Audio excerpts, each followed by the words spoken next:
Hello and welcome everyone, you are watching Bengali tips and trick YouTube channel. বন্ধুরা, আজকের ভিডিওতে দেখতে পাচ্ছেন যে ডাব্লিউপি কনস্টেবল জয়েনিং আপডেট কী রয়েছে এবং একটি ভাইরাল নাম, তা হচ্ছে কি ওয়াসিম শেখ, এবং সেকেন্ড স্লটের জয়েনিং কি এই জানুয়ারিতেই হবে। তো এই তিনটে টপিক নিয়ে কিন্তু আজকে আমরা এই ভিডিওর মাধ্যমে আলোচনা করব। তো ভিডিওতে যদি আপনি আমাদের চ্যানেলে প্রথম দেখে থাকেন বা আমাদের চ্যানেলটি প্রথম দেখেন, তাহলে আমাদের চ্যানেলটি সাবস্ক্রাইব করবেন। আমরা পড়াশোনা সংক্রান্ত এরকম নিউজ আপডেট দিই, এছাড়াও আমরা পড়াশোনার ভিডিও কিন্তু আপলোড করে থাকি আমাদের চ্যানেলে, ঠিক আছে? তো আমাদের চ্যানেলটি কিন্তু সাবস্ক্রাইব করতে ভুলবেন না। তাহলে চলুন আজকের ভিডিও শুরু করা যাক।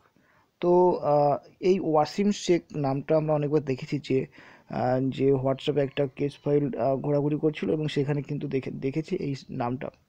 এবারে তারপরে কিছুদিন আগে আরেকটা হোয়াটসঅ্যাপে যেটা ঘোরাঘুরি করছিল এই ওয়াসিম শেখের দুটো অ্যাডমিট কার্ড পিএমটির, ঠিক আছে?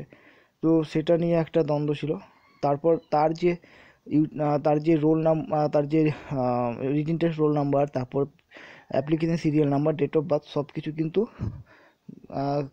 অনেক ইউটিউব চ্যানেল দেখলাম শেয়ার করেছে। যাই হোক, ওগুলো শেয়ার করা উচিত নেই, কারো ব্যক্তিগত জিনিস, তাই আমি সেটা শেয়ার করছি না। জাস্ট আমি এই বিষয়টা কি সেই বিষয়টাকে অবগত করছি, ঠিক আছে? কারণ না জেনে, পুরো পারফেক্ট কিছু না জেনে শুধু এইভাবে কারো ব্যক্তিগত জিনিস শেয়ার করা উচিত নয়, তাই না? তাই আমি শুধু ব্যাপারটা বলছি কি জিনিসটা ঘটছে আজকাল। তো সেটা হচ্ছে যে এবার দেখছি যে কোথাও তার যেহেতু সে প্রিলিমিনারি পাস করেছিল, কিন্তু তারপর তার যেটা দেখলাম সেটা হচ্ছে যে তার মেন যে পরীক্ষা, অর্থাৎ ফাইনাল রিটেন টেস্টের পর, যে এখন তো যদি ওয়েবসাইটে চেক করি তো ফাইনাল রেজাল্টই বেরোবে। এবার সে যদি মেন না পাস করে, ঠিক আছে? মেন না পাস করলে তো তাকে, যদি সে মেন পাস করে তাহলে ইন্টারভিউ দিতে পারবে, আর ইন্টারভিউ দিলেই তবে তার যে ফাইনাল রেজাল্টটা তবে তো আসবে। সে ফেল কোর সিলেক্টেড হোক আর নাই সিলেক্টেড হোক। তো প্রবলেমটা তার মানে যেহেতু দেখাচ্ছে না, তার মানে সে মেনই পাস করতে পারেনি, ঠিক আছে? তো যে রোল নাম্বার ফাম্বারগুলো দেওয়া আছে সেগুলো দেখে আপনারা চেক করতে পারেন, ঠিক আছে? এগুলো ডিসক্লোজ আমি এগুলোকে দেখাতে চাই না। তো এই হচ্ছে এই ওয়াসিম শেখের ব্যাপার, তার বাড়ি মুর্শিদাবাদে।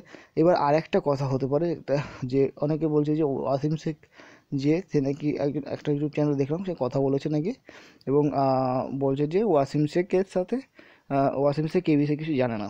তো এবার হতেও পারে যে যে দুটো ওয়াসিম শেখও থাকতে পারে, ঠিক আছে?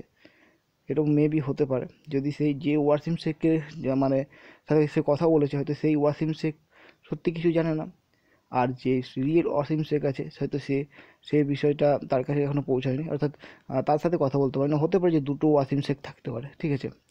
আমি আশা করবো যে এই কেসটা যত শীঘ্র সম্ভব, বন্ধুরা, আমরা সবাই ঝুলে আছি এই কেসটার জন্য। সবারই পরিস্থিতি খুব দিনের পর দিন খারাপ হতে চলেছে। আর আমার ব্যাপারে তো আমি অনেক আগেই বলেছি, ঠিক আছে?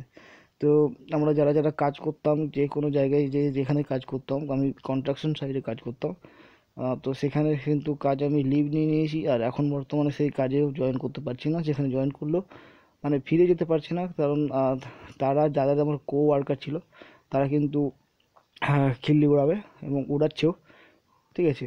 তো তার জন্য আমি আর সেখানে যেতে পারছি না। যাই হোক, তাদের কাজই হচ্ছে সেটা ওড়াক, কারণ তারা আমাদের খিল্লি উড়িয়েছিল বলে আমরা মনের মধ্যে সেই তেজটাকে ধরে রেখেছি, এবং আমরা ফাইনালি সিলেক্টেড হওয়ার জন্য আমরা পড়াশোনা করেছি এবং নিজেকে উজাড় করে দিয়েছি, এবং যার ফলে কিন্তু আমরা আজকে সিলেক্টেড হয়ে বসে আছি। যাই হোক, তারাও কিন্তু আমাদের জীবনের একটা অংশ। তারা আমাদেরকে যেমন খিল্লি করে, সেটাই কিন্তু আমাদের পজিটিভলি নিতে হয়, এবং সেটাই পজিটিভটা কী হবে, একদিন আমাদের যে চূড়ান্ত সাকসেস, সেটা কিন্তু পৌঁছে দিতে সাহায্য করে। তো তারা তো করবেই, এবং শুধুমাত্র নিজের যে লক্ষ্য, সেই লক্ষ্যটাকে ঠিক রাখতে হবে, এবং আমরা আমাদের যে অভিষ্ট লক্ষ্যে সেদিনকে আমরা নিশ্চয়ই পৌঁছে যাবো। আর আমরা আশা করবো যে যত শীঘ্র সম্ভব আমাদের এই কেসটা 16 তারিখে সব কিছু মিটমাট হয়ে যাবে।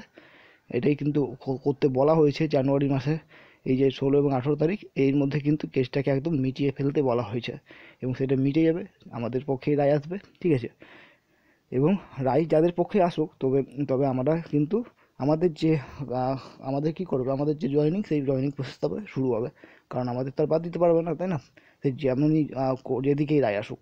তারপরে সেকেন্ড স্লটের জয়েনিং কি জানুয়ারিতে হবে? বন্ধুরা, যদি এটা কেসটা মিটমাট হয়ে যায়, তাহলে কিন্তু জানুয়ারির লাস্টের দিকে সেকেন্ড স্লটে জয়েনিং হতে পারে, আর ফেব্রুয়ারিতে মেডিকেল এবং ভিআর হবে কাস্টদের, ঠিক আছে?